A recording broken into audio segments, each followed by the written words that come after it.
Good afternoon, viewers. Welcome to your favorite research network, Live Tips. We will discuss on the latest happening on equity market for a few more days with me, Mohan. And today we saw Nifty open with a flat node, and again moved up to an 6060 levels and 6070 in a future market and 6045 on a spot basis. And it has tested the resistance level around nearly on spot basis 6050 levels.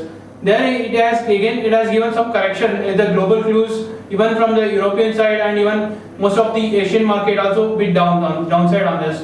Especially Shanghai market was down by nearly 2% on the rate hike done by the Shanghai market. Apart from this, we are seeing looking out only at the stock basis. Steel sector, as you said in the morning also. Steel sector little bit downside is you are seeing like a Tata Steel, SAIL, Hindalco, and JSW Steel and Jindal Steel also. Apart from this, buying we can see witnessed on the especially pharma sector. So for individual stock wise, you can see SAIL was a bit downside movement can be taken place in further days also. And apart from this, Nifty, if it is closes today around 5980 level on a spot basis, then we can see as some bit of downside on the market. You can expect to 5900. Or you may see some 6050 above. We can see a 56090 as a immediate resistance for the market. Since it is an expiry week, we are seeing some bit of volatility in the market, and we are expecting expiry to close around nearly above 5900 and 6050 below on the spot basis. So kindly trade with a stop loss, and this is a range bound market. So one can be a lookout for the ranges, and you can trade for based on the ranges on this and the movement on that. Thank you, viewers. Still we have a commodity and currency market to discuss more on this after this short commercial.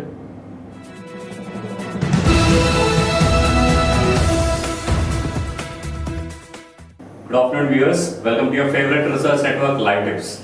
We will discuss the latest happening in the currency market with our expert Mahesh, and myself, Navneet Krishnan, will be giving you the commodities market update. Welcome to the show, Mr. Mahesh. Thank you. So Mahesh, we have seen the People's Bank of China raising the key benchmark lending and deposit rates by 25 basic points on Saturday. How is the US dollar reacting to the rate hike decision? Yeah, the dollar was near a 3 weeks high against the euro after China's second interest rate increase since mid-October highlighted concern that the efforts to tame inflation will curb global growth. The dollar was at $1.3127 per euro from 1.3122 last week. It touched 1.3055 on December 23rd, the highest since December 1st. How is the US dollar trading against Japanese yen? The dollar fetched 82.89 yen from 82.88 yen. The yen was at 108.81 per euro from 108.77. It earlier reached 108.43 per euro, the strongest since December 1st. Okay. How is the Swiss franc trading against euro? The Swiss franc advanced 1.2% last week to 1.2627 per euro, climbing to a record 1.2439 on December 22nd. Okay. The Swiss franc rose 0.1% against the euro today. Okay. How is the GBP trading today? As there is GBP is having a holiday season also right now, and Britain is also on a holiday. So, is there any volume build-up happening in the currency pair? Yeah. During the early Asian dips on Monday, the British pound fell against the other major currencies like euro, dollar. Against the euro and the Swiss franc, the pound is now worth 0.8518 and 1.4812 respectively. Okay. The pound is currently trading at a 4-day low of 1.5403 against the dollar and 127.74 against the yen. Okay. If the pound ups further, it may likely target 1.536 against the dollar, 0.855 against the euro, 127.5 against the yen, and 1.475 against the Swiss franc. Okay. What is happening in Australian dollar? Is there any volume build-up happening during the holiday trading period right now? Yeah. The greenback gained 0.1% to $1.0035 versus the Australian dollar. It strengthened 0.2% to 74.81 US cents per New Zealand dollar. Okay. Markets in Australia and New Zealand are closed for a public holidays today and tomorrow. Okay. We have been seeing some market holidays going on, and especially in major economies around the globe. So we advise the traders to trade in small quantities and strict stop loss. So thank you, Mahisha, for your valuable insights. Stay tuned, viewers. We'll be discussing the commodities market after this commercial.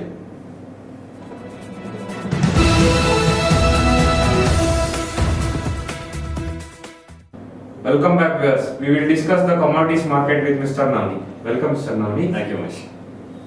How is bullions reacting to Chinese rate hike decision? How it will impact on the bullions market? Yeah. Bullions witnessed some buying interest coming in during the Asian trading session as China increased their key lending and deposit rates by 25 basis points, much less than the market estimated. This fueled speculation that the hot money flow into commodities will not be affected. Immediate delivery gold gained by 0.3% to $1,385.95 announced during the early Asian trading session today.